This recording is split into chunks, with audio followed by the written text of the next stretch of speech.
All right. Time. Okay, Andy's going to be the convener, and so he's going to keep us straight here. Well, I'm going to try. Okay.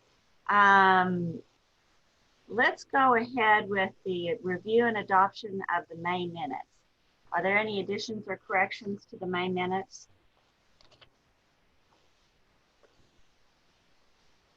If not, can I have a motion to approve them as drafted? Motion to move. Okay, we have to, who wants to be responsible? I'll be responsible. Okay, Mike, okay. Michael and Nathan, is that okay? I second. You got them? All in favor, say aye. Aye. Any opposed? Okay, the very next thing is an energy code update, and I guess we're gonna see Andy. Actually, we have a guest. We have Greg Franzine with us today. Oh, good, good. We did have a meeting in front of the committee about a couple hours ago. So I'm going to turn it over to Greg to kind of talk about what happened and next steps. So Greg, turn it over to you. Thanks, Andy. Good afternoon, everyone. Hi, Greg. Hi. So at the Neighborhood Planning Development Committee, a amendment was introduced today to basically just wait on the energy code discussion, the International Energy Conservation Code discussion until the 2021 code is published. So that's expected in the fall. As I presume you're aware that it's anticipated or understood that there are further energy efficiency increases in that document over the 2018. So rather than move ahead with the 18, just tabling that portion of the code update discussion until that document is available. So they went ahead and approved the remainder of the code update so we could proceed on with that. And then we'll continue that discussion once that document is out. I checked with ICC today. They didn't have any specific dates yet. They're just still saying fall as their estimated date. So whether we want to possibly wait till after the holidays, we'll just see when it's published and go from there. Cool. So Greg, were you planning on a similar process to what you started with this recent code in terms of pulling together stakeholders to go through it, or was there some thought yet about what that process might look like? May wait and see if council gives any specific direction on what they'd like to see, or if any of the council members that supported the amendment today, are wanting to participate or just turn that to staff for the discussion. But yes, I'm sure. I mean, I believe it would be better just have some specific meetings rather than having the detailed discussion in the council committee. So yes, I'd anticipate some sort of public meetings and having those dialogues, and then proceed from there once we see whether consensus is available or not.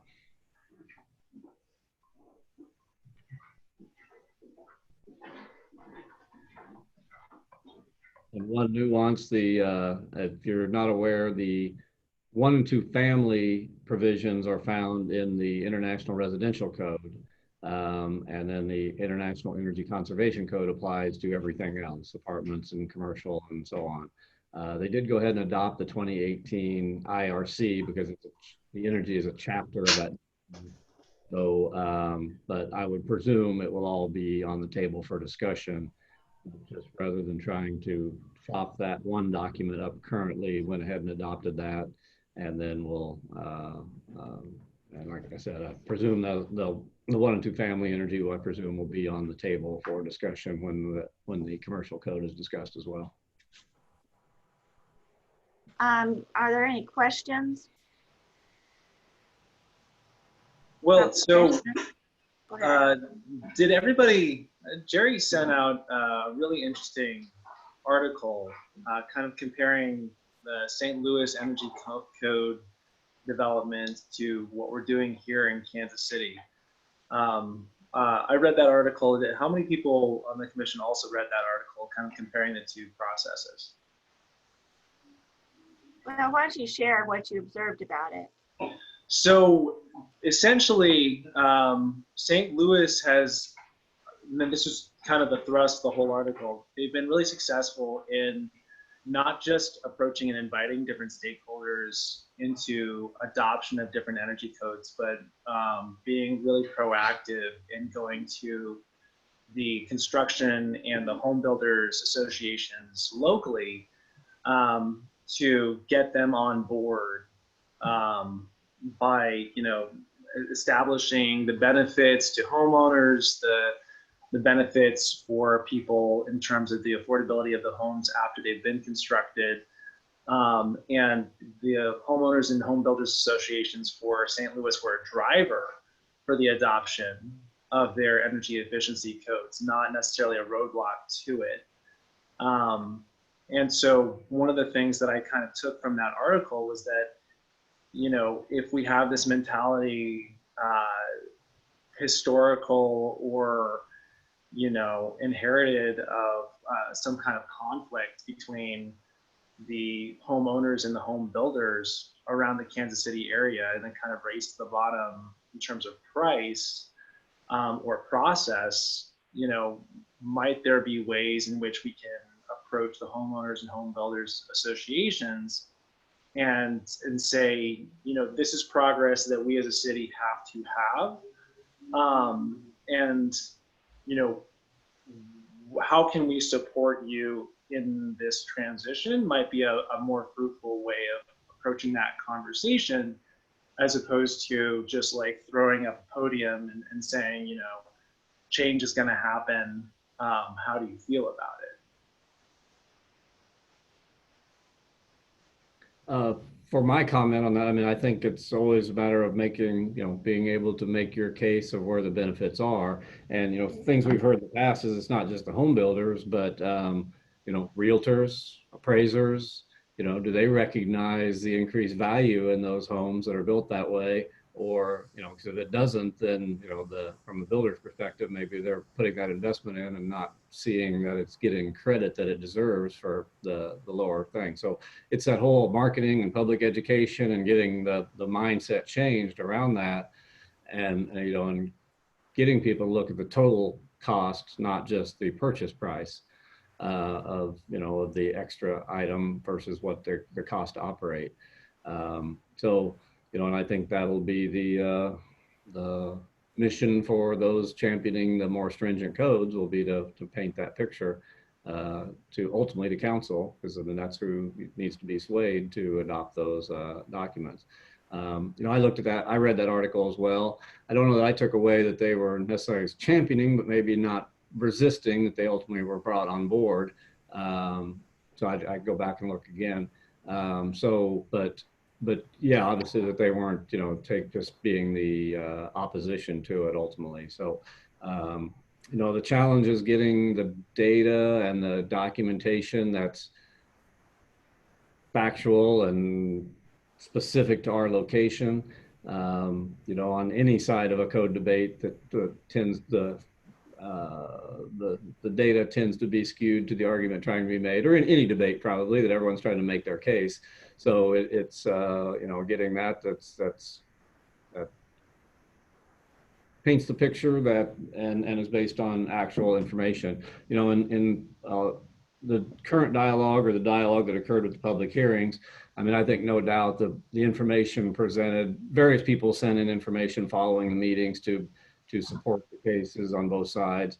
I think the home builders information was pretty, clearly distorted. It included things that really weren't changes. And so I thought soft laws there, but some of the other things that were being presented as, well, here's ways you could build that house and not incur some of those extra costs you're saying. But then when you really looked at the details of what was being presented, it wouldn't meet the unamended code, because it had things like, well, you could you could stagger your studs and compress the insulation around it, or you could cut the insulation where you encounter that staggered stud. Well, as soon as you do that, you're no longer meeting that code. So again, it's just making sure that that the information, does accurately present make the case for what you're wanting to do, and that it's and does make the case for what the payback is. Because I think if the payback is shown to be in a reasonable time, then that's a easy case to make. to show the benefits. Right. And part of the discussion, I think that at least for Kansas City is something that's been brought up in previous conversations with this commission, is that part of the pushback is that home builders kind of drag their feet saying that there is so much competition in even regional markets here that if you want to go through with this, that's fine. But if anything, like we can shift gear to an exurb, or we can take our construction elsewhere, or that not everybody in the region is on board for this, so it cuts down that kind of sense that Kansas City, Missouri would be competitive in terms of home prices compared to other municipalities. Now, so that might be something. I don't think that St. Louis or the article that Jerry shared really dug into how St. Louis kind of managed that argument, or if that was even something that they needed to because of some specific situation that's more context based around the St. Louis area itself. Yeah, I mean, obviously, oh, go ahead. No, go ahead, Greg. I have a comment, but I'll chime in after. Sure. Well, I mean, Kansas City does have a lot of different jurisdictions. I mean, probably more so than other places. Now, an argument might be made that, if the majority of KC building is going on in the Northland, are people really going to choose a house in Johnson County versus North Kansas City? Are those direct competition or not? In some senses they are, maybe not. Or, is it Liberty and Platte County and Clay County and Gladstone and some of those other places? I don't know how much open land there is in Gladstone to build, but so it is somewhat unique for Kansas City with the number of jurisdictions we have that issue a lot of home building permits across different jurisdictions. But beyond that, again, it's just trying to make that case that, because ultimately it comes down, or if it does come down to what the buyer is willing to pay, because if there is a difference in the competition and, being able to convince that buyer to be able to see that, hey, my however many, pick a number, a couple $1,000s more toward energy efficiency does pay me back, versus Right. instead of spending, some upgraded countertops or something else, of seeing that in the bigger picture. And Greg, I asked that as a question about what if that was still something that you were hearing, not because I don't think that that's something that is going to be an inherent value addition to a stricter code. I do think that if you're looking at people who are looking at a home as an investment for their family in the long run, and as some kind of investment in the long run generally, that it's actually fairly easy to show the difference in the quality of the structure, if you can make that case and illustrate that point. And I think that that is going to continue to be an increasing mentality of people who are looking to make this investment, who are trying to have a long-reaching impact, both in energy and in the fiscal investment that they're making into a structure. So if there are, one of the things that the article talked about is if there are greater cracks and exposures to moisture in the summer and frost in the winter, then obviously the structure is going to stand the test of time poorer than something with a better coat in it in the first place. So I don't think that kind of regional race to the bottom price range mentality can't be overcome. I just think that that's part of the conversation that we probably need to have. Yeah. No, and I'm sure it'll be our task, and happy to help facilitate that discussion. But ultimately, as staff, we're not directly the drivers of policy, so we'll help sift through input and help facilitate and again, I think the better data you have to overcome the claims, the stronger the argument will be, because the claims will be there, and any of the data and supporting information will certainly be helpful to make that and convince more folks. Sure. Thank you. Andy, did you have something you wanted to share? No, I'm good. Greg covered that pretty good, so I'm good. Okay, are we ready then to move on to Laura and a report on the climate protection resiliency planning process? Carol, just real quick though, before I know Greg is going to take off here, did you want to Okay. offer the public a chance to ask any questions for Greg before he takes off? Sure, that's great. Okay. Is there anybody in the public that has any questions for Greg?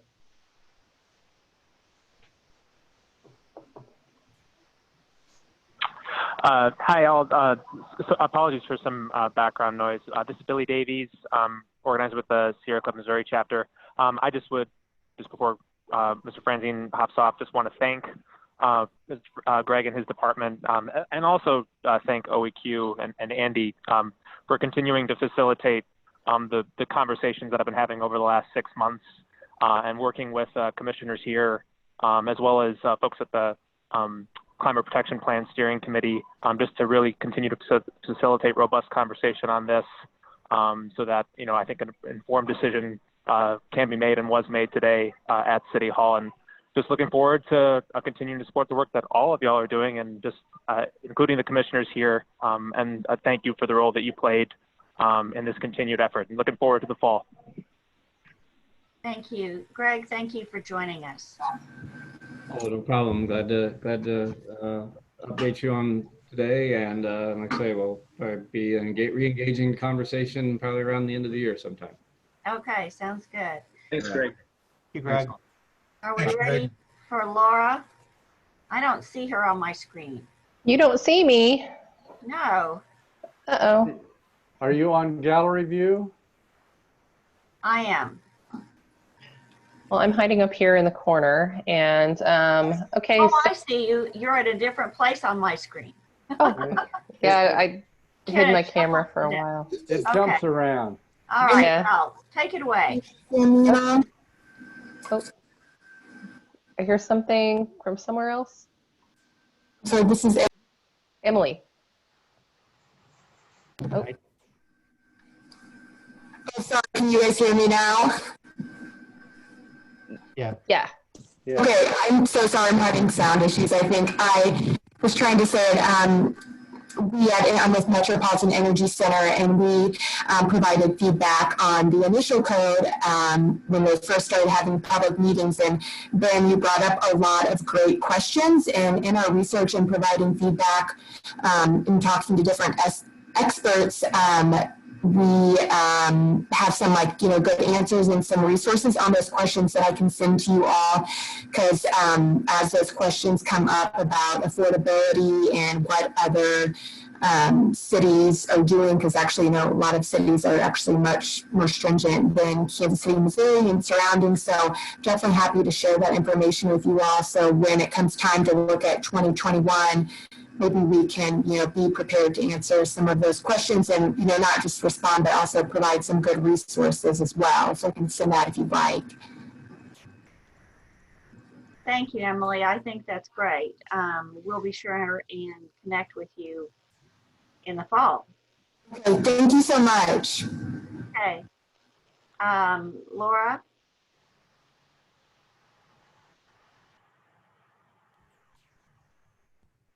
Are you ready to go ahead with your climate protection resilience planning? I'm trying to get my thing up on the screen here. Can you all see it? Yep. Yes. I can see it. Yes. Okay. 10-4. All right. So I apologize for those of you that are on the line that were also at the Climate Protection Steering Committee, because it's pretty much the update I gave them. But at this point, we've started the process for the Climate Action and Adaptation Plan, and we don't really know exactly what we're going to call it yet, because it's no longer just a climate protection plan. So this is our big fancy title until our outreach process gets us a more interesting and fun title, or if the commission would like to put together a more interesting title, that's allowed too. So here's kind of where we stand. Everything started off when the resolution was kicked off in May. And then after that process, we did talk in council that we were going to, in order to make this happen in the short timeline that we have with the small staff that we have, we're going to have to send this out for bid to a consultant. So, and because this isn't something we do very often, we don't have a lot of a good idea of what that would cost to bring back to council. So our first process right now is to issue a request for information, which that went out earlier this week to our procurement group. And what that is that's just to allow the folks that normally bid on things like this to just give us a ballpark figure on what it's going to cost to do that plan. It's hopefully it'll go out soon. Procurement said it shouldn't be too long. It seems like a pretty straightforward process. And so that will then go out. It's kind of like an RFP, except we're not asking them to put together a big proposal. We just, what is it going to cost you to give us a climate action and adaptation plan with all of the things in 05 by the end of March, which is what's expected. So then we wait to hear back from them on what those costs are going to be. During that process, which has already actually started, we are going to start writing the request for proposals, which will be the full proposals that will go out. The RFP cannot be issued until we have an idea back from what the costs are going to come in at for the process. And then we have to go to council and say, hey, it looks like all these consultants are coming in with about $100,000 for the cost of this plan. And then we have to do an ordinance to council for them to get us the $100,000 to be able to do the plan and actually send out the RFP and start that process. And so Andy's going to talk a little bit about the state of the city budget. That could mess up our timeline a little bit, depending on when council is going to issue funds again. I know they're being they're waiting to hear exactly how we're doing after the issues in April and May with COVID. So then once council awards funding, then we'll issue the RFP. That's about a 4 to 6 week turnaround process. So it can be anywhere. Hopefully we're going to try to get it done. We're trying to overlap this as much as possible to get this done by July so that we can actually put together a group to actually review the proposals and get our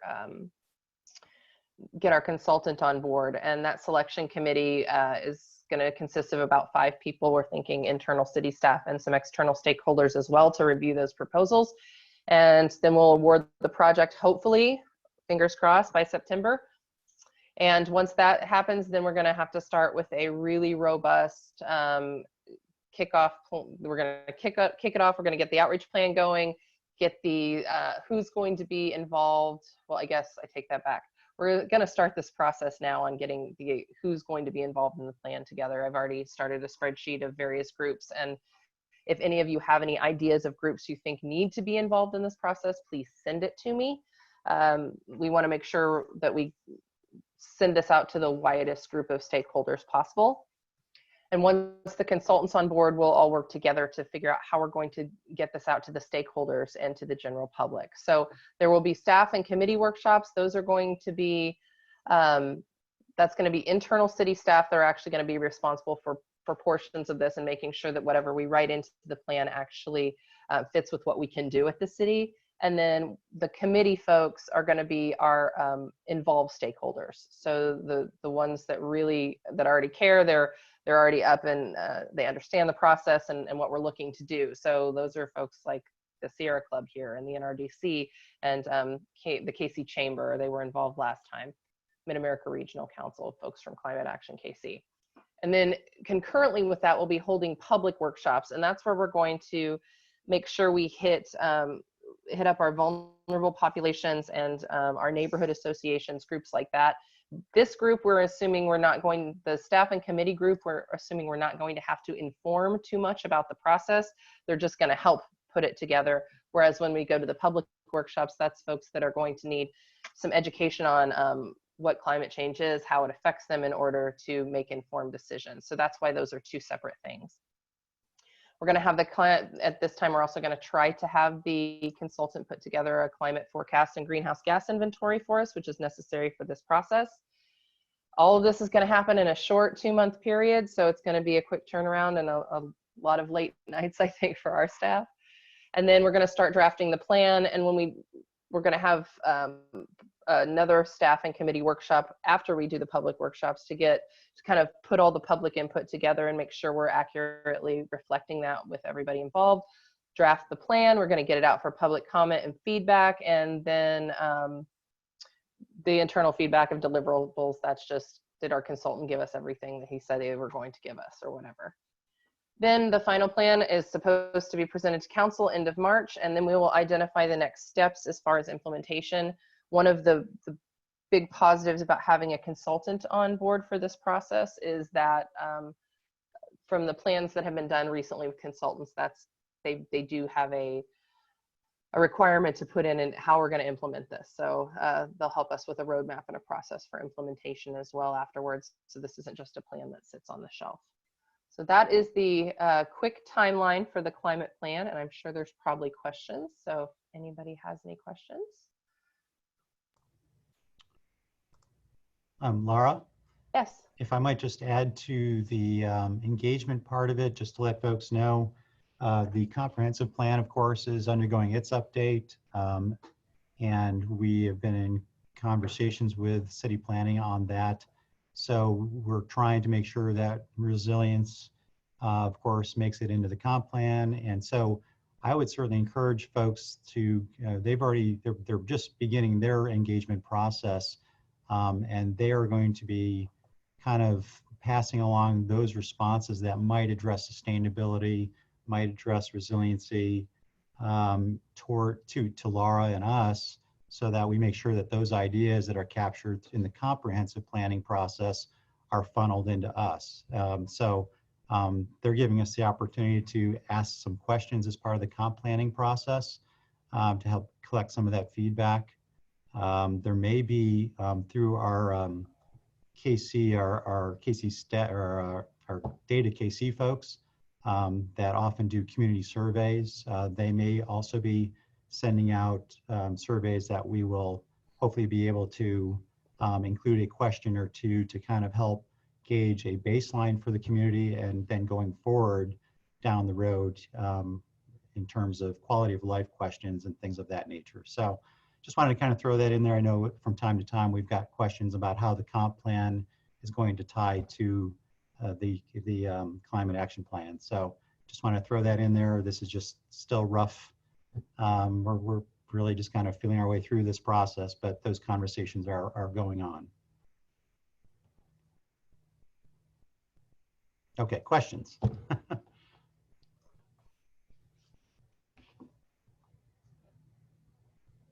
So, sorry. I was going to be excited, Ben, that there were absolutely no questions. I was like, wow, I covered that so well. But no. You did. Okay, so in terms of the committee and the stakeholders that are going to be part of like this ongoing process, can you just zoom into that a little bit more? So how are we getting those folks in, and how are we approaching them, or are we just letting them come to us? You know, can you speak a little bit more to that? That's a really good question. At this point right now, I'm putting together lists. So there's going to be a ridiculous series of emails and phone calls that go out in the next couple of weeks. And that's going to include, so reaching out, of course, to everybody who was involved in the original climate protection plan. That list of stakeholders, Jerry was part of that, so he was here for that, but also that list of stakeholders is in the plan. And then, of course, pretty much anybody who's ever attended one of these meetings or one of the Climate Protection Steering Committee meetings is already on that list. And then, of course, all the environmental groups that we have in Kansas City that have shown interest in this, all those that have put into Climate Action KC that happen to fall within the KC city limits are involved in this. We're reaching out to the Center for Neighborhoods with Dina Newman and Jake, so that they can get us in contact with more of the neighborhood focus groups. Sure. And then, of course, we're reaching out to pretty much 05 lists a huge paragraph of all the types of people and groups we have to reach out to. So once we've got those stakeholders that we already know down, then we're going to delve down into these other groups and say, hey, who still isn't represented out of the paragraph in 05 we need to get represented. And that's when I'm going to start reaching out to some of the folks I see here on the phone that were very interested in having an equitable process, such as the Sunrise Movement, KC Tenants, Bike Walk KC, you know, a lot of those folks we're going to reach out to. We've got a good Black Lives Matter chapter going here right now. The NAACP, we've got a great LGBTQ community and the fringe community that we can reach out to as well. So we're pretty much just going to hit everybody we know and then have everybody we know hit everybody they know until we have, and then the big thing is we could have hundreds and hundreds of people involved in this process. That's going to make it really muddy to put a plan together. So that's going to take some input from the consultant, but it's also going to then, they're going to have to want to participate in the process. So I have a feeling a lot of these groups that we reach out to are going to be, yeah, we're great, keep us informed, but we don't really want to be super involved in it. I think we're going to have that going on too. So in the end, it's kind of going to be us reaching out and our friends reaching out and other city departments reaching out, and then the consultants plan from where they've done this in an equitable way before in other cities to make sure we don't miss anybody. Is that deep enough of a dive? Yes, it does. So yeah, I mean, I forget what context it was, but I was on a separate call and the question came up. Oh, no, I think I was reviewing the minutes from a meeting in the past couple months that I unfortunately couldn't attend. But I think one of the questions was, you know, for folks who are not connected to email, internet, that kind of thing, are we just kind of asking the folks that we're approaching via those methods to act as an intermediary to approach folks who might not have access to that kind of stuff? Is that kind of like the phase 2 of what you're talking about? Yes. And yes, the digital divide is it's gonna be something that we're gonna have the consultant definitely address. But I know that we have, through our connections with Bridging the Gap and Heartland Conservation Alliance and Center for Neighborhoods, and then work with neighborhoods such as Ivanhoe and Blue Hills that are very, very active neighborhoods. They have ways to get this out. And, you know, at first this was gonna be a process of going to, you know, public meetings and church services and everything else. We don't know how that's going to look even in the next couple of months with COVID. So if we're back in to any level of normalcy where we can go into those places, we will, but it's mostly going to be us connecting with the people that can connect with the people.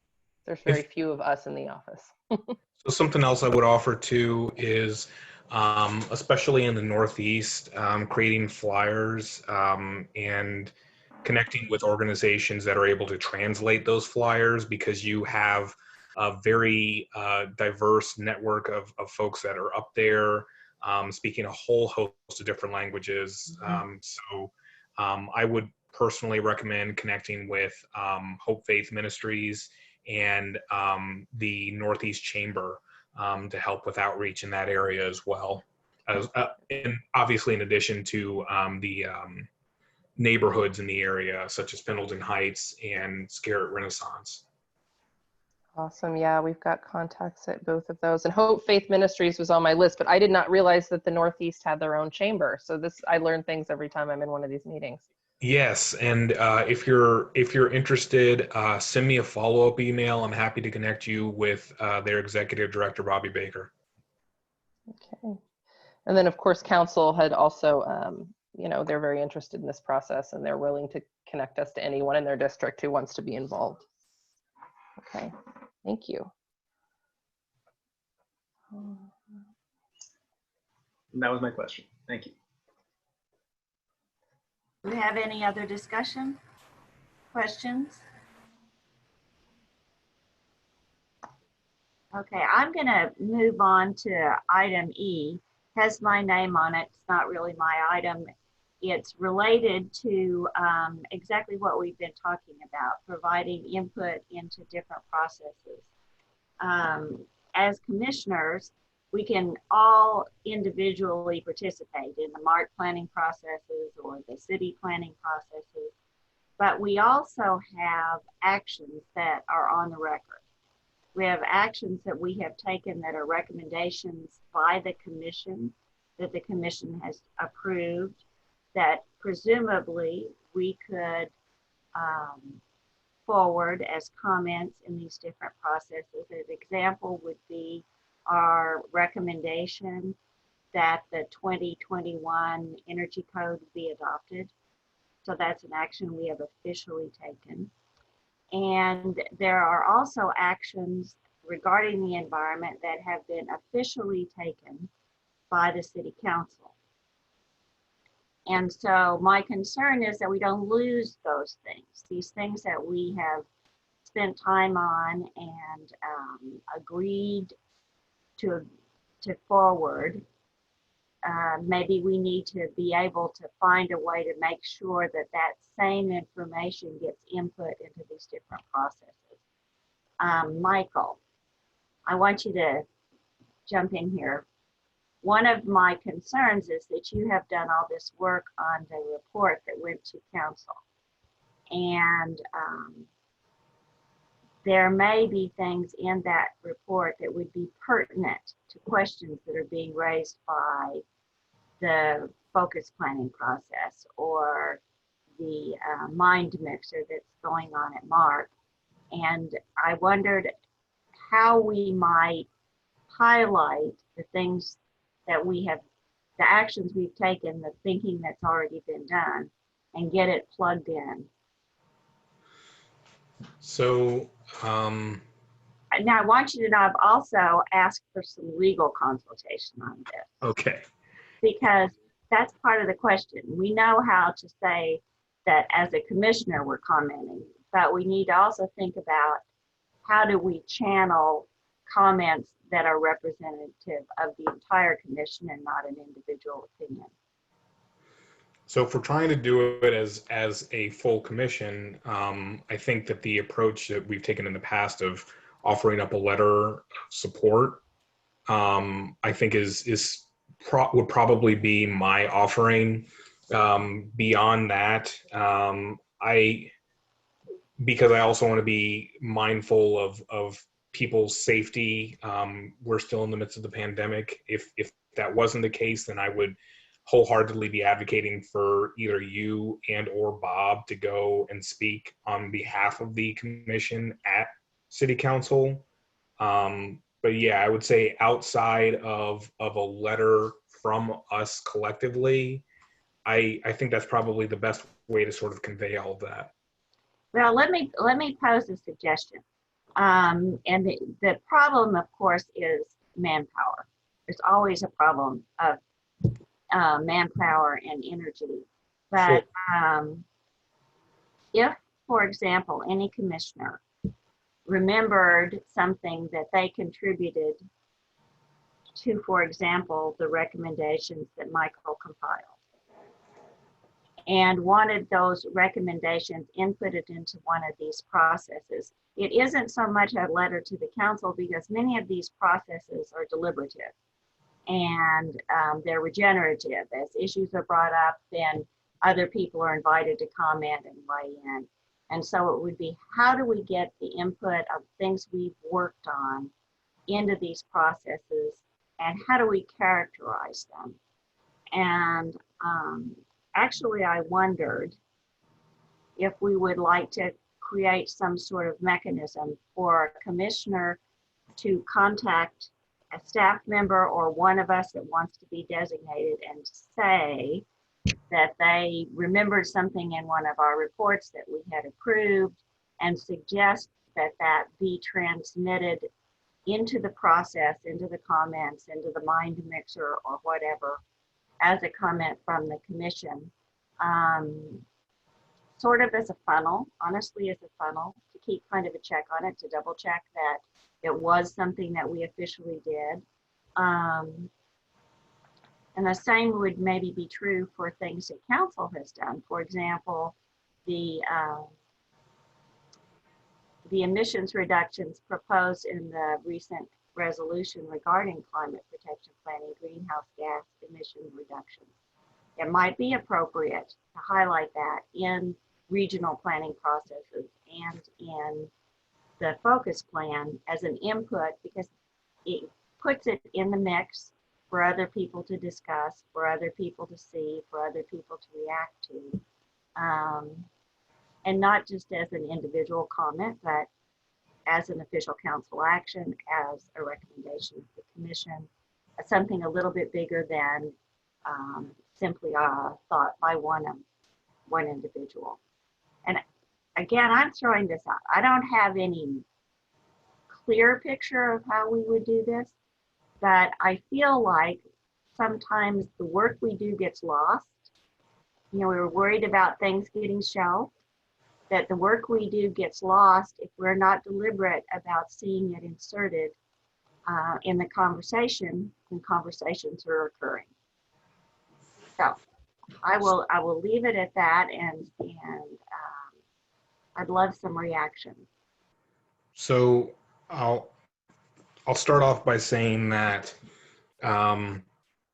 especially given the context of the civil unrest over the murder of George Floyd, we can't and we should not be surprised that the issue of the suggestions from us is being pushed a little bit further down on the totem pole.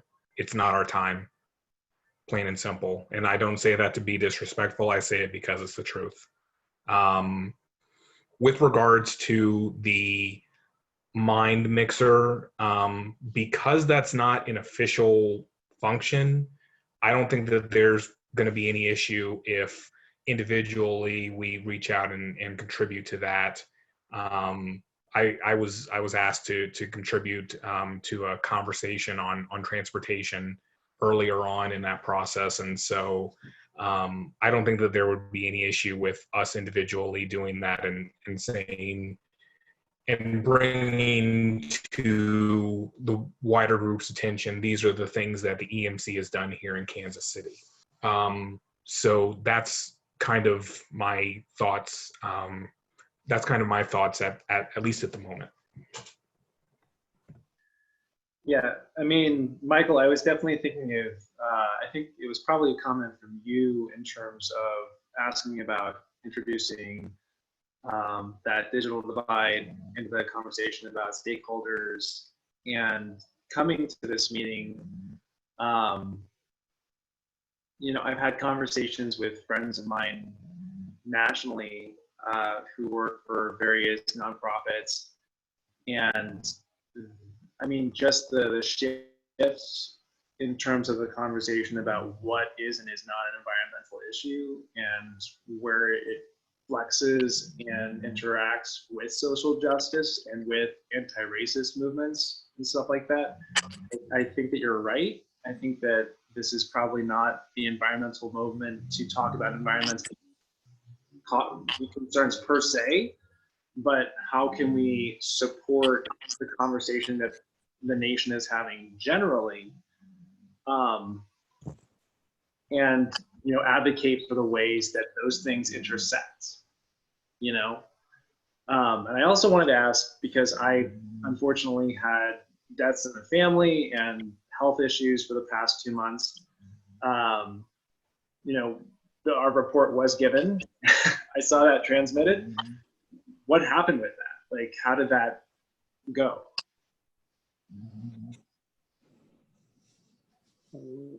Well, I don't know about that issue, but the one you brought up, I'd like to speak to before. Sure. I think that it's obvious, it's been obvious to me for years that our economic system and our racism is holding up anything intelligent or sensitive that we do. And so we should be helping with this Black Lives Matter thing, and I don't know how to facilitate it. We were talking earlier about what's political and what isn't. This is right in our. I mean, the fact that Michael is saying it just isn't our time, and it isn't our time. It's because we haven't taken time earlier for 500 years, and I go back to Columbus But I don't personally. I'm not quite that old. But anyway, it should be dealt with. It should be dealt with, and it's an environmental matter. Laura or Rachel or Gerald, question for clarification: would it be outside of the bounds of this this group to ask someone like Justice Horn to come and speak with the group?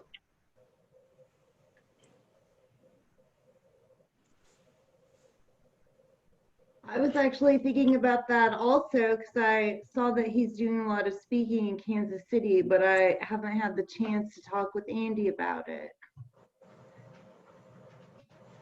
I don't know that that's our decision to make, is it? I mean, can't you guys make that decision?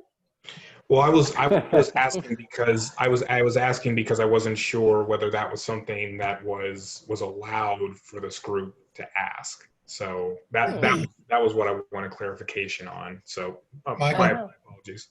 Michael? Yes. This is Jerry. I would suggest we have the commission's attorney in the meeting now. Elward, excuse me, Elward could probably give some light, shed some light on that. Okay.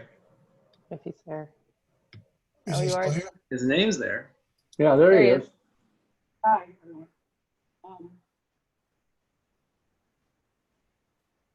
You're really quiet. Can't hear him. Can't hear you. You're really, really faint. Yeah. Hold on a second.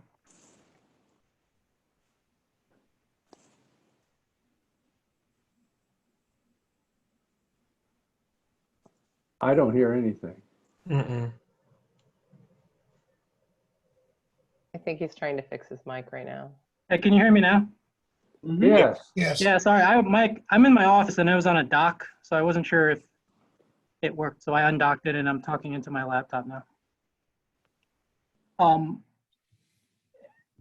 I don't think anything prohibits you from doing that. The EMC's rules of procedure does lay out what its purpose is.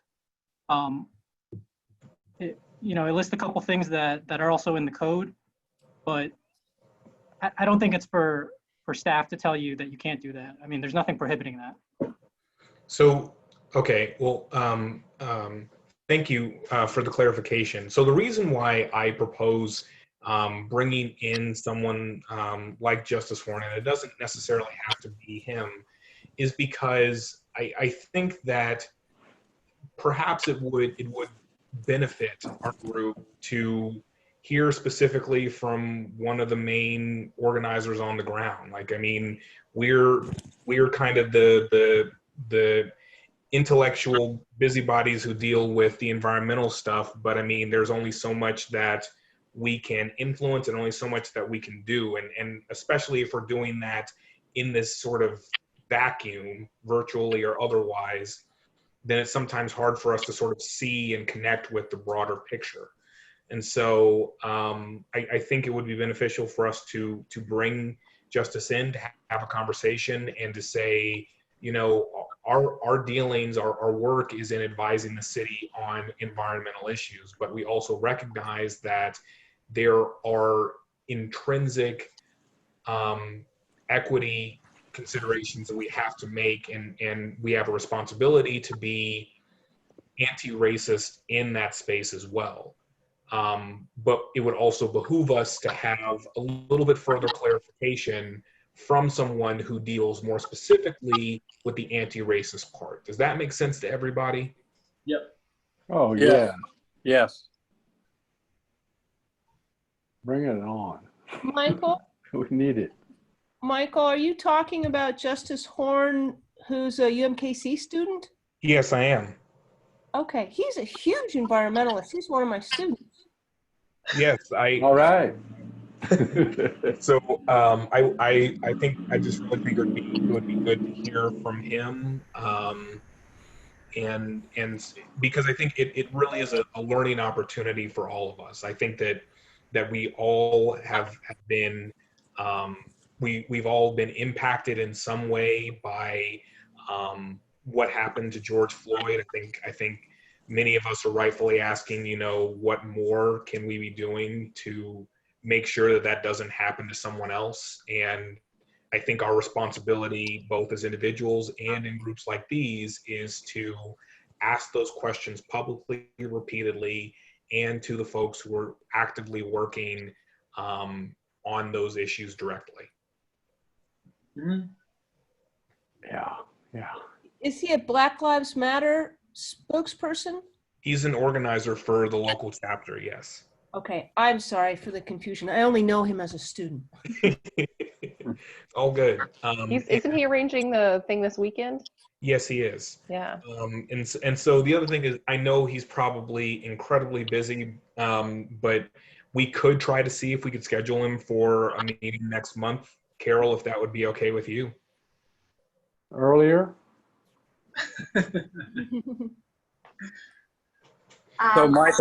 So Michael, this is Bob. I want to say I think it'd be a great idea for us to hear him, but I would push back a little bit on what you said. I think I understood what you said when you meant this is not our time, and I agree with that at one level, but at another, if we care about Black lives, it's ever more important that we really speak up and get clear about the environmental impact that we are facing, and especially those Black lives. And so it's a difficult road, I suppose, to travel, to be open and to understand our racism. But if we do ultimately care, and if we believe Black Lives Matter, then the work we are doing right now for climate has never been more important or more urgent. And so I'm hoping he can help us find the right language, and you can too, to embrace that complex, critical issue. So what I'll say with regards to that, Bob, is I respectfully disagree with your comments.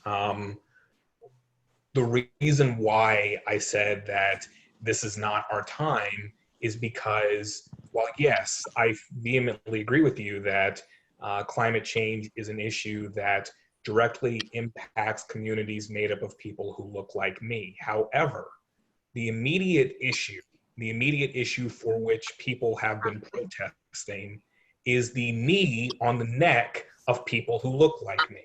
Mm-hmm. That is not an environmental issue. That is a policing issue. Mm-hmm. All right.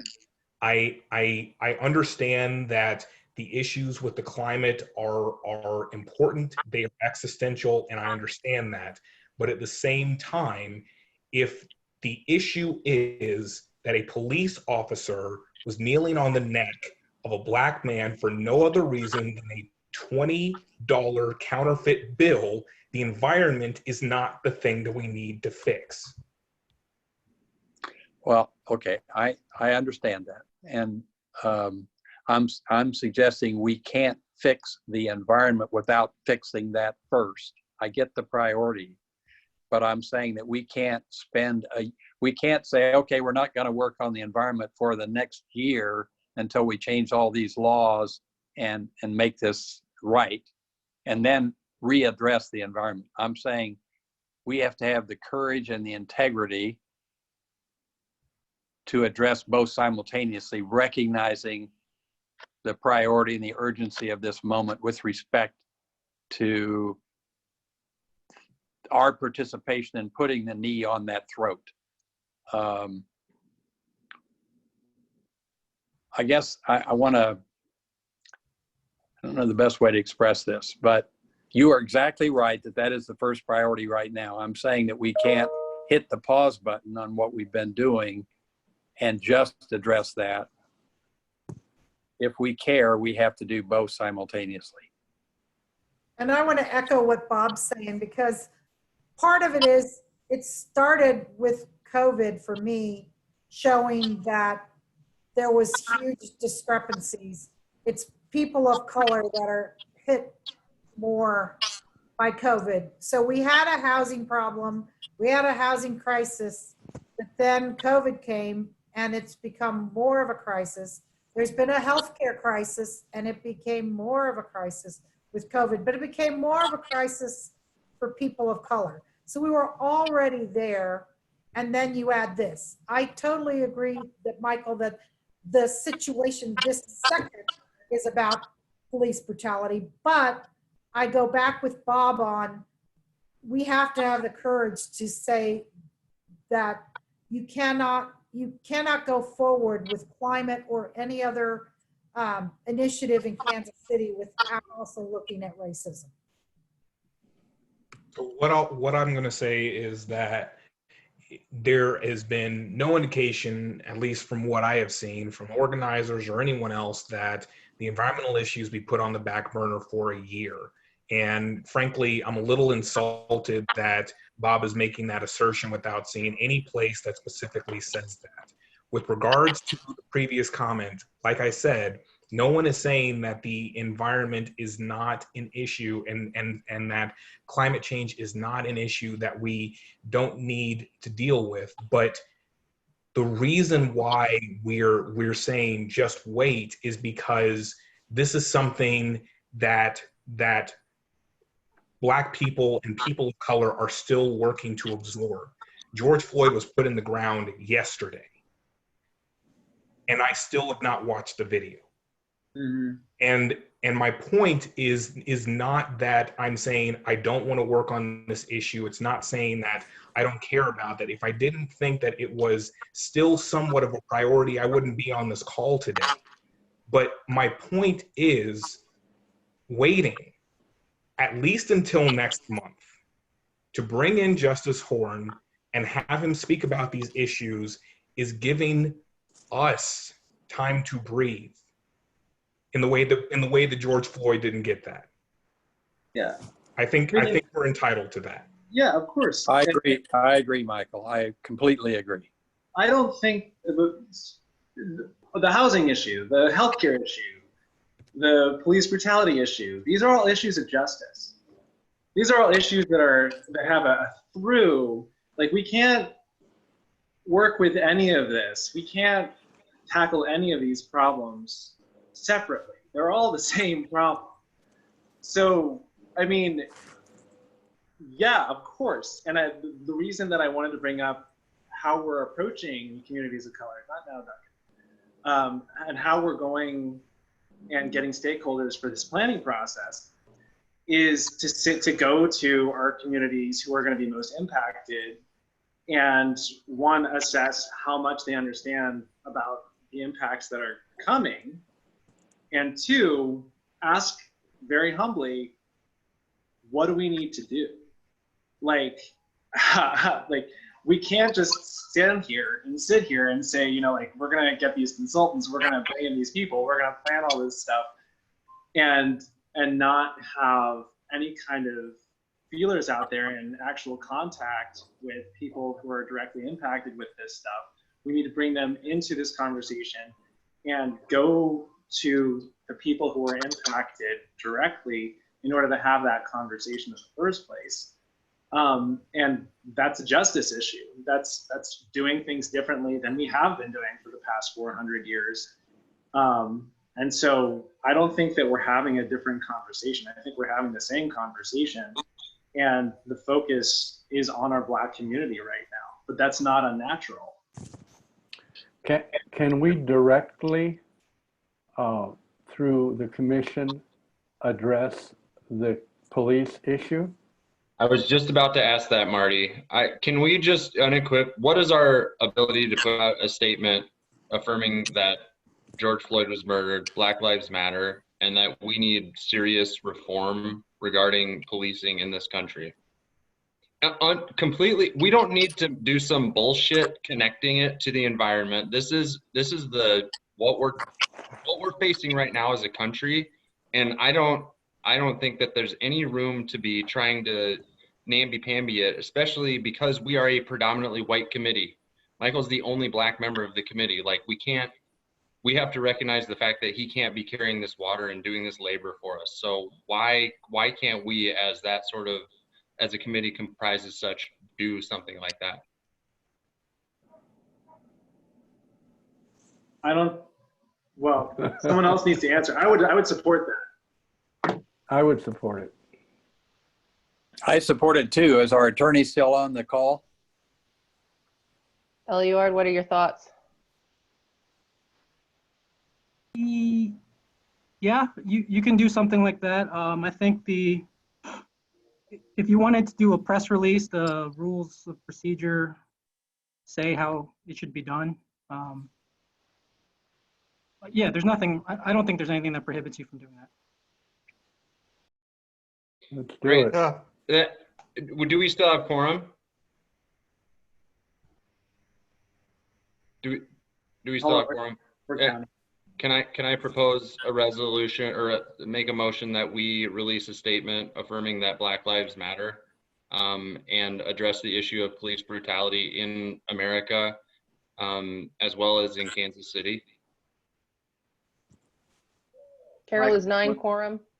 Yeah, it is. I think that would be fine. I would like for us to be intentional about how we say it so that we say something that's meaningful. One of the things that strikes me about the current moment that really is most heartbreaking, honestly, is we've been at these moments before, and not enough has changed. You know, we've been at this doorstep, and the failures have been repeated. So part of what we want is for this to really be different, for this to be the beginning of a different kind of society. For me, that's what I wish we could find a way to say. It's not like we see these shootings and we see young people that are up in arms about the shootings, and it's just like it's forgotten in a heartbeat. And this can't be like that. Well, so that's, to me, that's what's heartbreaking. That we have this moment of realization, and then it's too easily forgotten. Is there something of value for this commission to add something for local police control? Well, to me it's that this moment is not a moment. This is a pattern of something that should have been changed a long time ago. We can see clearly that it's not working. It needs to not be forgotten. There needs to be sort of the continuity of change. This can't be just the police force. It has to be the police force. It has to be schools. It has to be each one of us. It has to be each one of us. It has to be. It has to be this whole presumption of guilt BS. You know, that has to disappear. And you're hearing my frustration. I'm not against doing letter. I just don't. I think it's such a part of a massive problem. Yeah. Let me second what Carol said. First of all, I think we should make a statement, but I think she's exactly right. This is, if we want to be effective, this is not an easy letter to write. And it isn't anything that she's going to draft tonight and I will edit and it'll be out tomorrow, in my mind. And I will ask the staff if they would share the letter that I wrote to the mayor and council, which you'll see when you see the letter. Didn't happen overnight either. It happened over a period of time, and finally at one of the demonstrations, I just had to hit the send button. But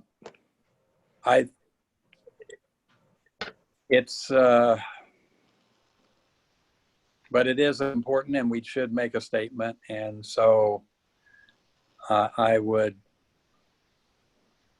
I think we ought to pass this motion, and then maybe Carol and I, with others, could take on the task of trying to write an appropriate letter for all of us. I would also like to be involved in that because I have seen way too many statements over the past 10 days that are so mealy-mouthed and watered down that they're embarrassing, and I don't want that to happen with this communication. We don't either. Maybe you could take the first cut at it. I mean, you'll see what I wrote to the mayor and council, and that might be informative or might not, but you could have a crack at it, and Carol and I will work with you to make it something we can all agree on. I would like to see your letter too, Bob. Okay. So Laura, or one of you on the staff, Jerry, would one of you forward my letter to my colleagues? Bob? Yes. I do not have what I think is a final copy of your letter. Okay. I will. Yeah. I'll send it to you, and then you can send it to all of them to be sure I don't miss someone. That's not a problem. Thank you. And Jerry, I'm going to also send you my letter because I've gotten a lot of compliments on it, but it started with my organization. You know, that's where it starts. But Good. anyway, I'll send you that too. Okay.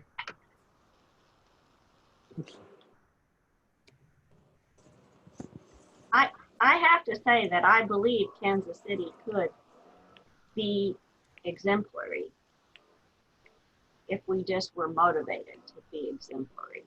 I mean, I think we could take the lead in doing a better job, in being more inclusive. But not if we forget, not if we let it go. So we have a motion and a second. We have a volunteer in the form of Nathan to start us with the draft. Thank you. Do we have it for discussion, or are we ready for a vote? Looks like we're ready for a vote. All in favor? Aye. Aye. Aye. Aye. Any opposed? Okay, it's decided. I am receptive to inviting Justice Horn to speak in July. Michael, do you have contact with him? Can you extend the invitation? Is he someone you know personally? So Carol, Molly and I were chatting a little bit, and she's actually supposed to be meeting with him on Friday. Is that still the case, Molly? Yeah, I've got a Zoom meeting with him Friday morning, and I can certainly ask him then. Mm-hmm. Okay. Yeah. I think that would be useful. We have also had a request from, let me see. I always forget people's names when I'm on a spot. From Addison Banks to come in July and to make to share with us her Blue River record card. And so we might also have her on the agenda, but perhaps if Justice Horn is willing to sort of be our primary program, we can do the reports from Addison later, or we can ask Addison if she would like to come in September. So let's wait and see what Justice Horn's reaction is and interest in coming and helping us with the discussion. Carol, just one quick note. Addison is male. All right, good to know. Good to know. He's fine with coming. I mean, they've had this report card for a while. They're just interested in presenting it to you. If it turns out that it's better to wait till September, they would be fine with that. He would be Carol? super fine with waiting. I'm sorry. Carol? Mm-hmm.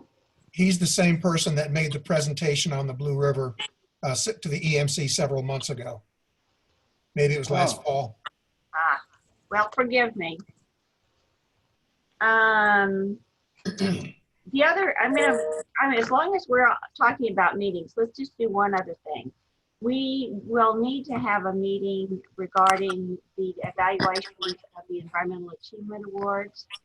And Laura, would you be willing to set up a Zoom sometime the end of July for commissioners who are interested in reviewing applications? I would. Actually, that was one of the things I was wanting to ask you about today. I've been asking, but with the situation we have, with the several situations we have going on right now, we only have 3 applications to review. I would like to, if you don't mind, send out, because they're supposed to be due the 12th of this month. I was thinking maybe moving it another week or so and sending out another push to see if, because I know a bunch of people are just now getting back to City Hall this week, and then we could set something up with those commissioners, a call for reviewing. Is it okay with you all if we? Well, I'd recommend not to push it too far into July, as far as the latter part of July, just because it takes time to make whatever preparations for an August presentation. So. Oh, sorry. So we can do it. I mean, if we push it out another week to the 19th of June for them to be due, and then we have a meeting with all of you, maybe like the first full week of July, somewhere 6th through the 10th. Would that work? Would we want to think about moving the awards to September because everything has been so late because of just the tremendous level of upheaval? I don't know. Do you feel like you'd get more? Would we get any more? Yeah, I'm inclined to go ahead and do it in August. Okay. Myself, just go ahead and extend the application period another week, and then let Laura contact all of the EMC members for an informal Zoom meeting to review the submissions. People who want to participate in the review can do that. If there are more than 3 of us, it needs to be noticed. But and then we'll go ahead and put that on our July agenda for action. Would that work be, for you, Laura? Yeah. We can talk offline a little bit about it, but yeah, that'll definitely work for. Oh, and just one thing to consider about that too is that city staff, not everybody is back to City Hall or city facilities. So if you were to wait, there is a possibility we might get more folks that might want to apply. Just in general, city staff have been asked to stay working from home if they're able to through the end of June. So how much they're connected to our internal platform, which is called MyKC, in terms of accessing the nomination form, it's hard to say. I mean, this is a different time, but just FYI that generally city staff will be returning back to their workplaces sometime at the end of June or end of June, beginning of July, somewhere in there. So just another thought to consider. Well, I'm open to suggestion. If you feel like it would be better to put it off until September, we can do that. Yeah, I just wasn't sure you were aware of where city staff were at this point, and there's still a bulk of them not at their offices. Well, I would defer to the preference of the group. I would defer to staff recommendation. Go ahead, Bob.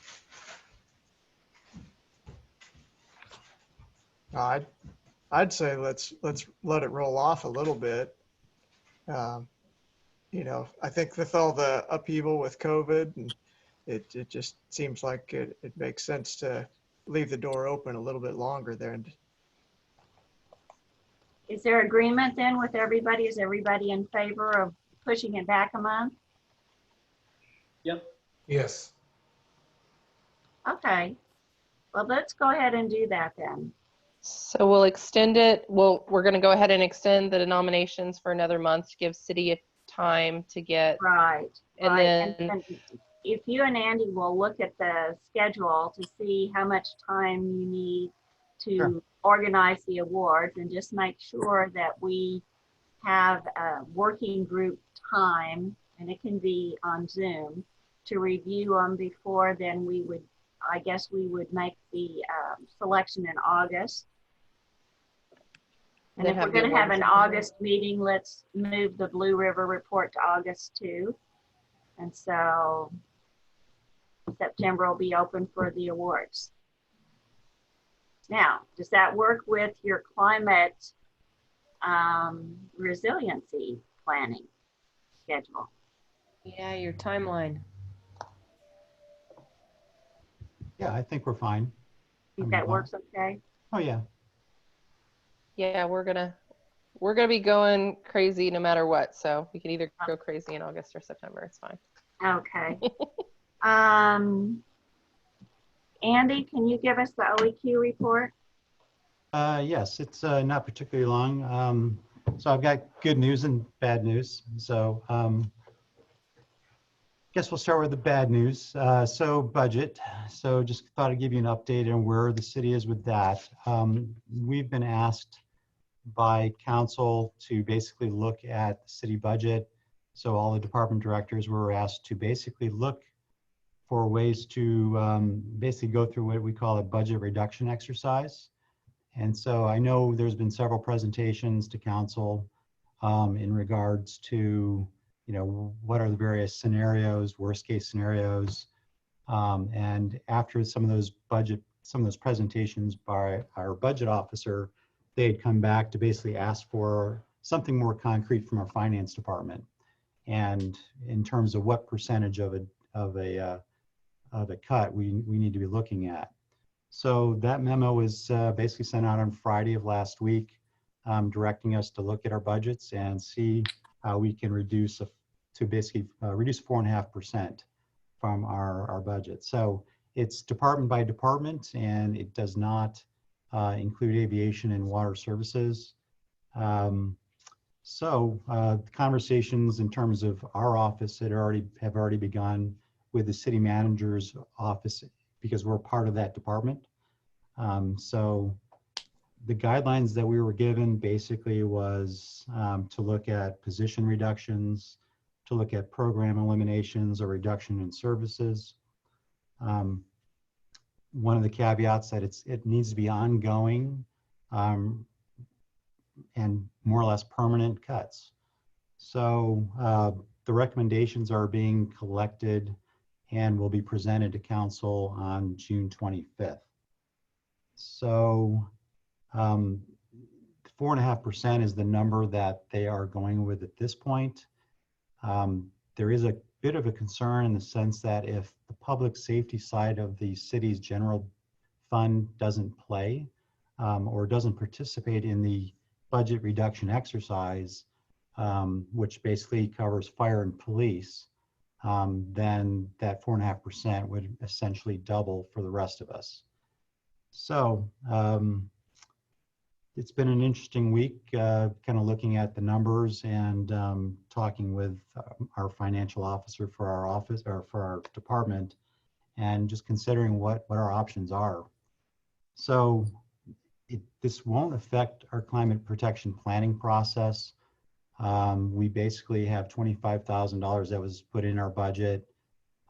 It would be ridiculous to suggest that they can take that when we still need to go to the council to ask for more money for the planning process in response to the resolution they just passed last month. So we have to look elsewhere. So that's what I've been doing. I just wanted to kind of just let the commission know that this is it. This is going on through all the general fund departments. It's public works, parks. So, you know, there may be some changes down the road. And so I just kind of want to keep you in the loop on that. So I don't really have any more specifics at this point. It's really going to come down to the June 25th meeting and what the council decides to do. It's expected it's probably going to take them at least a week or two, somewhere into early July, to kind of digest what the changes might be. And, you know, the directors, you know, we had a meeting on Tuesday. We're all in agreement that the idea here is not to put out suggestions or recommendations that the council would just summarily dismiss, that everybody will take a fair look at their programs and consider kind of what are those things that we sort of could do without, you know. And the reality is that this is to be continuous for the next couple of years. So if I cut it this year, I can't come back to the table next year and ask for putting it back. So you basically have to be very thoughtful about how you go forward. And for OEQ, I'll be honest with you, we're fairly trim as it is. Most of our budget is assigned to salary. We have very little in terms of money towards consulting and or basic operations supplies and that kind of thing. So this is just the reality of the situation we're in here. So Andy, what do, in the past, what have other departments done when there's that kind of, I mean, in your case, there isn't anything to take 4.5% of. I mean, if you eliminated a person, it's a whole lot more than that, and you don't have anything else to eliminate. So what have other departments done? Are there any precedents for how this gets dealt with? Well, one of the caveats is that the 4.5% doesn't necessarily have to be from OEQ and from, for the city manager's office, we have the emergency management office, we have environmental quality, we have city communications. So we have several different divisions within the city manager's office. So right. Our office, you know, I offer, you know, I've made recommendations. We do have money for training services. We do have certain money for consulting services. So there are various things that I'm willing to give up in terms of trying to save positions. Does my office have to be a full 4.5%, or will another division possibly be able to contribute more to offset what I might not be able to give up? So our financial officer for the city manager's office will be looking at us as a whole and taking where they can to see at the end of the day, does the city manager's office meet the 4.5% cut? So that's just for us is our department goes, and then each department will have to look at it differently as well. Do I remember correctly that the chairman of the finance committee made some kind of a soft commitment to find more consulting funds for you if needed to act out this last decision they just made? Absolutely. Yeah. Okay. Thanks. Yep. Okay. A bit of good news then. The Renewable Direct program, and I know Molly always asks me this question at all these meetings, so I'm happy to report, Molly, that at least Renewable Direct, I've been in touch with Evergy. We are moving forward. There are some things that are moving this program forward. If I hadn't mentioned already, there are going to be 2 resources that the city will be accessing. It will not be a single wind farm, but actually 2 wind farms. So essentially, one of those is located in Meade County, Kansas, and the other one will be in Marion County, Kansas. What was the first one? It's Meade County, Kansas. Sorry. I haven't looked it up on a map. I'm not sure where they are, but the first one's called Cimarron Bend 3 is the name of the wind farm. It's going to be built to about 150 megawatt capacity. Now in that particular farm, we're only going to be drawing 18 megawatts from as far as capacity goes. And that's servicing the, I think it's what they call the Northwest Territory. And which for us, the easiest way it was explained to me is just think north of the river. So the other farm, also 150 megawatt capacity farm, will provide to the city about 57 megawatts of capacity. So for us, the good news is that the first one, the smaller of the two, should be online and providing energy to us by December of this year. So the other one probably won't be until about October of next year. So. And the second one is where? It's Marion County, Kansas. Marion County. That one's called, they call it Expedition Wind Farm. Andy? Yeah. Meade County, by the way, is just south of Dodge City. Okay. I've been there. So it should be powered by animal waste instead of wind, if that's where it is. Especially out there. Okay. Can't drive with your windows down. Right. All right. So we're just working through some of the administrative behind the scenes things to keep this moving forward, but I'll keep you posted on how that goes. But that was a bit of good news from Evergy last week. So just wanted to pass that along just so I can appease Molly and get her off my back for a while. Thank you, Andy. I really appreciate it. Sure. My next goal is to get UMKC to sign on to this, and Justin is a big part of that. Yeah, I mean, and that's the thing. I inquired about what other organizations had signed on to the Renewable Direct program, and well, I'll tell you, they are tight-lipped about that. They're not really.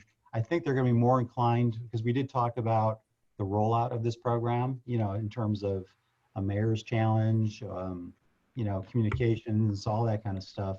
So, you know, we're going to do that. It's going to be a couple of months before we really start doing that. But, you know, I was wanting to kind of know, you know, what other organizations have you signed on? And yeah, they're not giving that up freely yet. So They're negotiating with all these different pieces, and they don't Fair want enough. anybody to know who they're. Well, and you would think by just, I mean, and maybe they're letting them know that Kansas City is a big player in that, and that should be a selling point. But yeah, that might be information in one direction in terms of that with Evergy. So any other questions? I don't know that I have a lot of other details in regards to that, but it's good to know that that's moving forward, and that will help us meet a good chunk of the goals set out in the recent resolution on our greenhouse gas reduction goals. So the last thing I guess I just throw out there is that several of you know, of course, the city operates under a 5-year business plan. Council was to have a retreat last week with the directors to basically identify what their goals are and in the creation of a new 5-year business plan. And for us, the 5-year business plan kind of sets out our you know, main objectives, our main goals, strategies. And so for us, it's been the climate protection plan, resilience, and some affordable housing issues. So that conversation with, and typically what happens is it's purely a council discussion with staff there just to answer questions. So they more or less self-direct that conversation. Unfortunately, I think between the various protests, the budget questions, I think they decided last Friday was not a good time to do this, that there's several more issues to kind of consider and gather information about. So they've pushed that discussion, that council retreat until July. And I just found out that supposedly the public should be able to at least view, or their intention is to try to have the public be able to view those conversations. I don't know that the public will have the ability to provide testimony or input at that point, but you might be able to view it if you want. It's a 3-hour retreat essentially. But that's in July. If they do allow that, there'll probably be a public announcement sent out through the city clerk's office. So just keep your eyes open for that. Other than that, you know, our office, we've got a lot of things going on. We've done a lot trying to get our hands on some grant money. So Lars and Jerry and staff, we've all been kind of looking at various opportunities for various aspects of whether it's the planning process or the engagement or whatever. You know, we've just obviously, staff's been pretty busy in a lot of different ways. You know, I don't really have anything more that's progressed enough that I think is worth talking about at this time. But at that point, I'll end my report unless there's any questions. Laura, did you have something you wanted to add? Okay. No, I think that's it. Okay.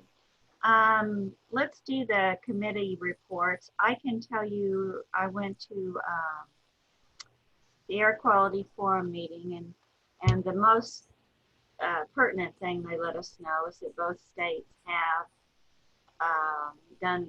taken action to remove the regulation of vehicle fuels that we were relying on to reduce ozone formation. And the changes should be taking effect next summer, not this summer. But they had used the COVID emergency as a rationale for advancing the removal of the regulation early. Kind of driving me crazy that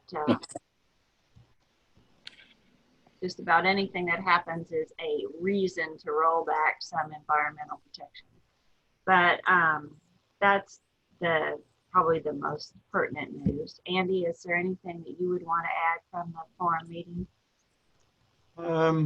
No, I think you covered the gist of that. I'd say that meeting. Yeah. Do we have any reports from any of the council committee meetings? I haven't seen anything from TIO as of late. Yeah, nothing serious at the moment. Okay. Yeah. And now I'm sorry for silent on this call. We got a teething little man here, so it's he's a little bit of a terrorist. So I've been on mute the entire time. Special Committee on Housing, they met for the first time today as this meeting's been going on. Nothing pertinent as far as this committee goes, but I hope that this will mean they're resuming that work. I know with my other appointed board for Central City Sales Tax, this will likely come up before that committee, which is why I mentioned it now. We just received today our proposals in response to an RFP that went out in March. We received 27 proposals for the Central City, and the majority of them are affordable housing related. So we should be going through that process, selecting the proposals and hopefully having that before by the end of July. So that's all I got. Thank you. Pretty cute.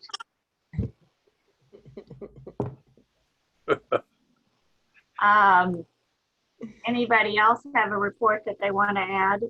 Is anything going on with LEED at all? Not at this time. I'm working on an agenda with our city architect, so hopefully we'll put together a meeting here sometime in the next week or two. A lot of those folks, they're outside the city, and we're stretched a little thin, so I thought I'd give them a little bit more time while we work on an agenda. But I suspect probably, if not this month, then early next. Bob, do you have anything to share about the airport or the steering committee or life in general? Well, I was in some calls today about the airport, and it appears that things are moving well to increase the performance of the terminal. And I heard from Evergy today that it looks like they're just about to have all the legal documents in place with their oversight group to allow them to put the solar on the big parking garage. It will be the region's largest parking garage, unfortunately, right in front of the new terminal. But that will generate a lot of energy and be part of the package.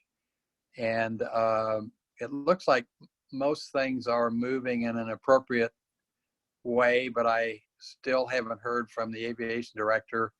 A lot of that has come through the aviation committee of the chamber and kind of one-way communications with me and them, the department, and then this report today from Casey from Evergy.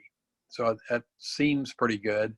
I should say, because it relates a lot to us, the Climate Action Committee, we met recently. We heard the same report that you just heard earlier from Laura, and we spent some time beyond that talking about the energy code and being sure that we were all supporting the 2021 standard and being aggressive about that. If we care about what the resolution they've already passed, it's important that the energy code be upgraded and advanced with the new standards rather than what standards that are already obsolete. And so I'd make the same case for us. It may be even more so for us than for them. Bob, when you talked to Evergy, did they mention anything about the community solar project up at the airport? Yes, they said there was this one document not in place with the regulators, but they thought they were in the final draft right now. And once that was in place, then they could begin engaging more aggressively with making that happen. Okay, great. Yeah, we had some conversations about trying to do a community solar project with Evergy, one that would be a little bit more centrally located, possibly using one of our landfills, but one that would be closer to the community. And they seemed very interested in that project, but they wanted to get that one done first before they move on to anything different or new. So, right. Okay.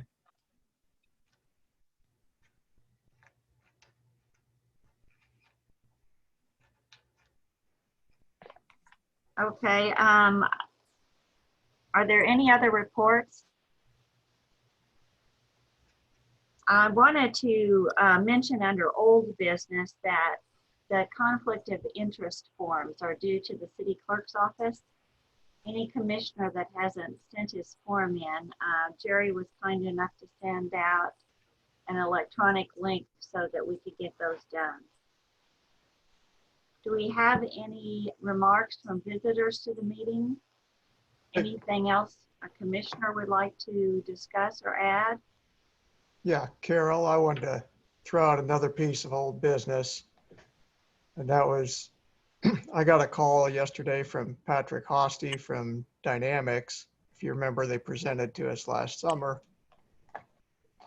At that time, I think we'd given the impression that the commission would draft a letter of support to show that, they're a Kansas City-based business that has some tools that they've developed to help, put data-driven decisions behind climate change actions.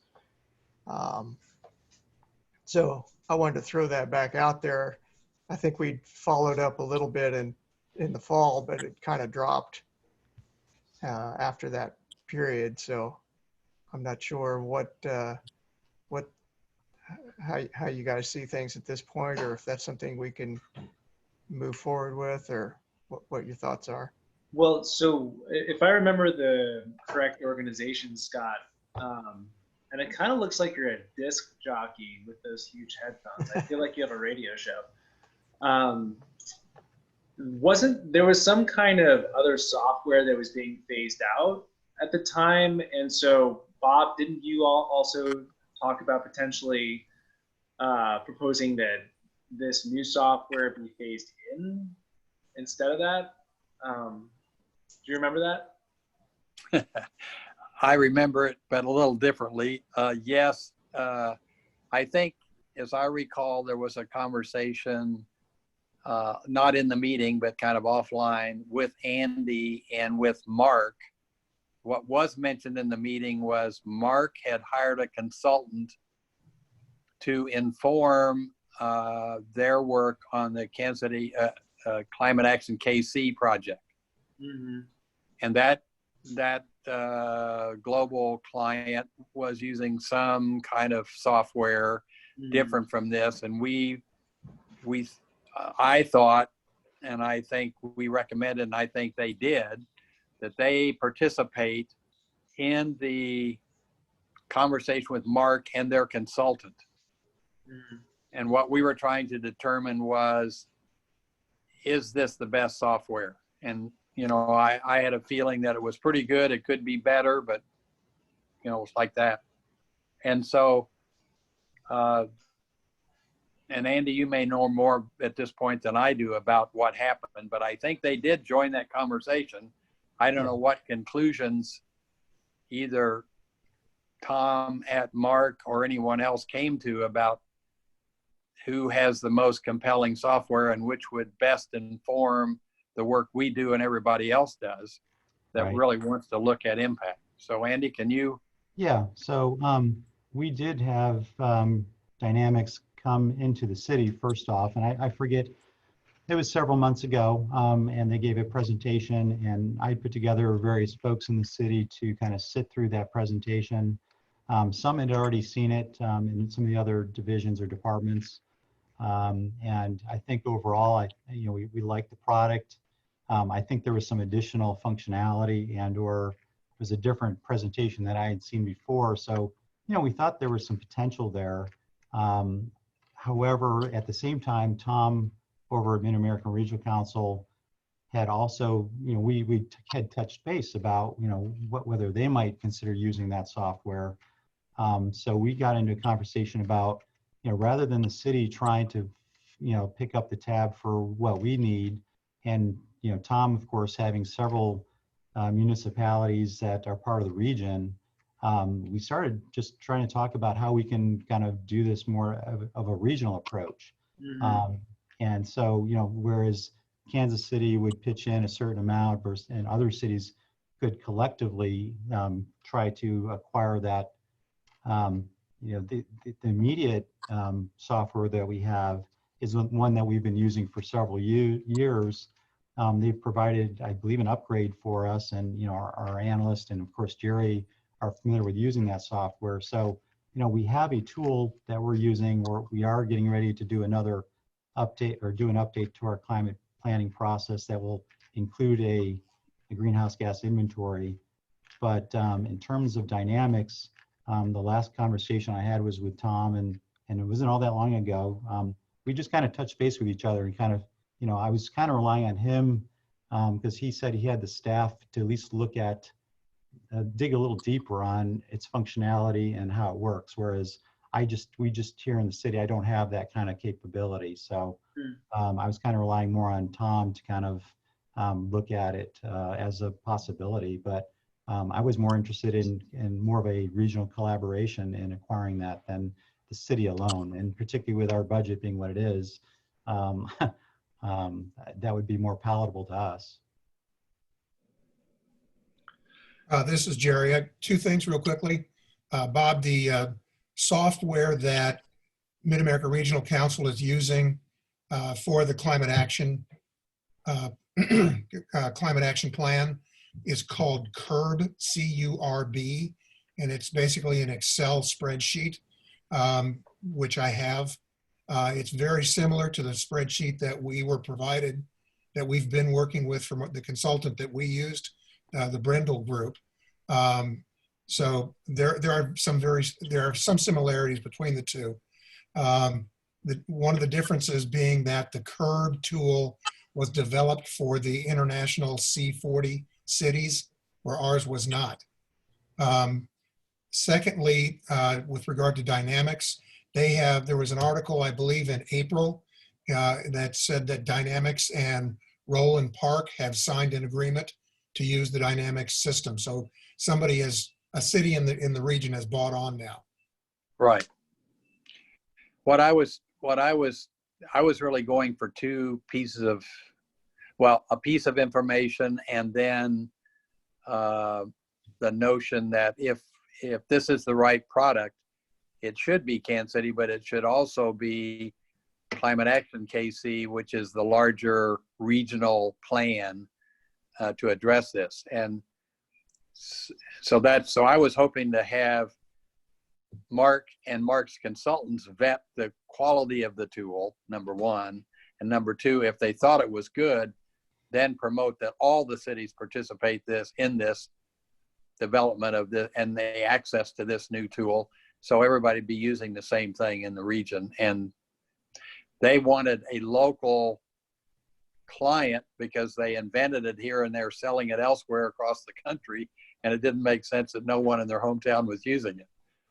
Was their thing. And I'm aware that Roland Park has bought the service, which frankly should make it less expensive for everyone else. But I guess I still don't know the answer to my original question. Is it what we want it to be? And I guess I would think we could benefit, unless Andy or Jerry, one of you already know, from another conversation with Tom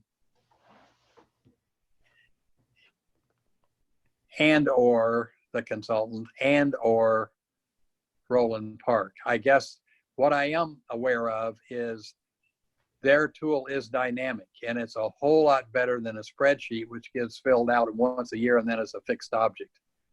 And theirs is a plug and play. You can explore different strategies if you're a city council person or anyone in the community. That's their advantage. So I'm inclined to either do a little more research, ideally, and then make a decision and then give them a letter of support, at least, if we don't stay on the course that I originally tried to implement, that there's some work was done, but no clear decision was made.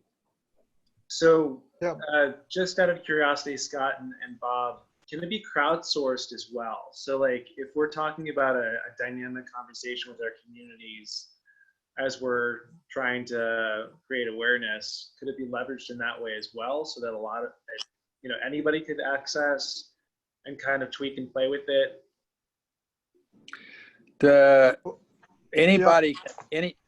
I guess at one level they have to collect data and inform. They have to put the big data in the program for it to be useful for you, right? In other words, they haven't put all the data for all the counties in the United States in the system right now. So when you pay a fee, they load in all the data that's going to be useful for you for your analysis and your comparisons. But yeah, so then if we did that, then could it be some kind of also leveraged, like an online platform where, if we're talking about a specific part of Kansas City, you can show and allow a user in a specific neighborhood to tweak it to kind of play with the idea.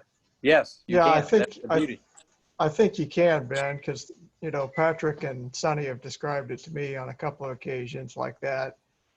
And part of their vision is to be able to, for individual businesses, individual citizens, individual government groups, employees, whoever their customer base would be, then could all do those kinds of things. So then it's not just a policy, it's a communication tool as well. I mean, so when Google came out with Google Sunroof, it was a tool that a lot of end users could access to see if that was even a possibility, or what the actual irradiation factor would be on their roof and in their direct area. And it helped them picture something that before had just been a very abstract kind of notion. So I don't know, I would think that if it could be leveraged to help engage a wider audience as well, that would be really useful. I would suggest for consideration, maybe sometime a couple of months down the road, having someone from Roland Park come in and talk about it once they've had some time to play with it and have some idea of its usefulness and possible weaknesses maybe. Yeah, I think that's a great idea. I really like that what we've learned here too is that through Mid-America Regional Council, Tom Jacobs, Roland Park, there's some real users that could give more honest feedback about the capabilities. I think that's pretty important to have that have that vetted. You know, what Patrick and Sonny have told me is that they've got some customers that are in North Carolina. It's probably unrealistic for them to visit, but they might also be able to join on a Zoom call or something like that. Roland Park is on fire right now. Yeah, they have good leadership.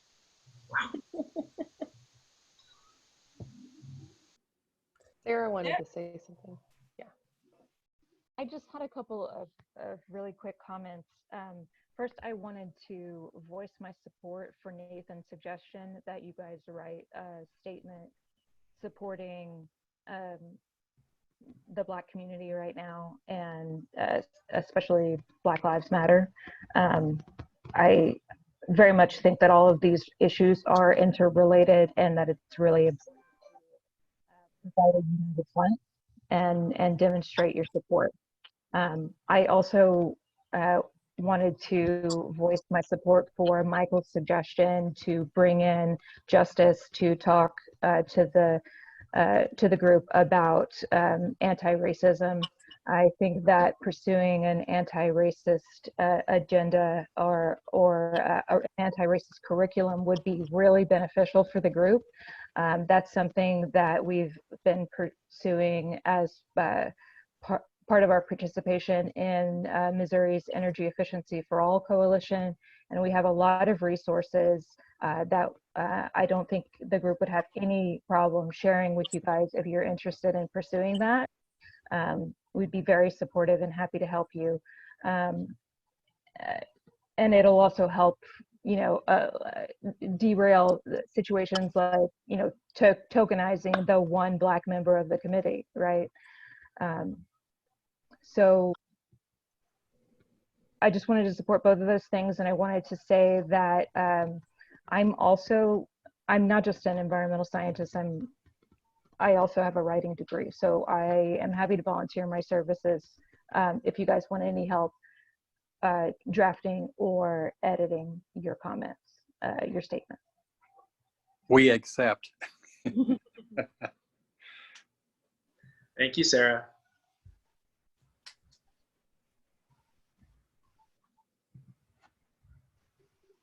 I'm really pleased that we're doing something with this. I think it will have ramifications that we can't begin to understand. Yeah, there's, I don't know, I feel like as environmentalists, it's very difficult to universalize benefits for things. And there was an article in the New York Times about the moment that we're in right now. And it was from an African studies major or professor who was saying that like anti-racist is not enough. What we experience is anti-Blackness. And in the United States, I feel like the opposite of that is not like, you can be pro-Black, you can be pro-Mexican, you can be pro, you know, insert a group, you can be an advocate for that. It has a lot more impact than just a universal. So I'm happy we're doing something about that too. There is no other. Right.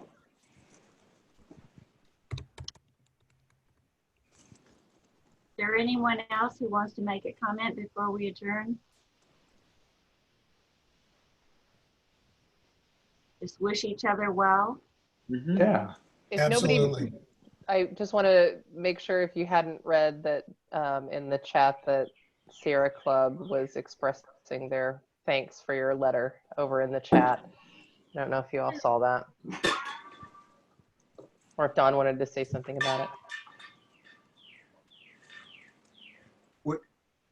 Hello. Yeah, I just to reiterate what I just wrote here, but yeah, thank you very much for that letter you submitted to the council and mayor. And just so you know, those council members that we spoke to, they were intrigued by the fact that the commission did send this letter, and it did seem to help them, you know, leave their comfort zone here of business as usual that they probably might have followed if people were if that interest hadn't been shown in what we're trying to do. Thanks again for all that support here. We're looking forward to making sure the council does adopt the 2021 standards later on this year. Thank you again. And thank you. Yeah, I would have to echo the thank you. We can send a letter like that, but you all speak to the specifics in a way that we can't. And it takes teamwork. And from a staff perspective, I want to echo that as well. You speak to things we can't, so thank you. All right. Hear, hear. Well, I wish you all well. Have a pleasant evening. Stay safe. Thank you, everyone. See you guys Bye-bye. soon. Bye. Great. Thanks all. Take care. Good evening. Bye-bye.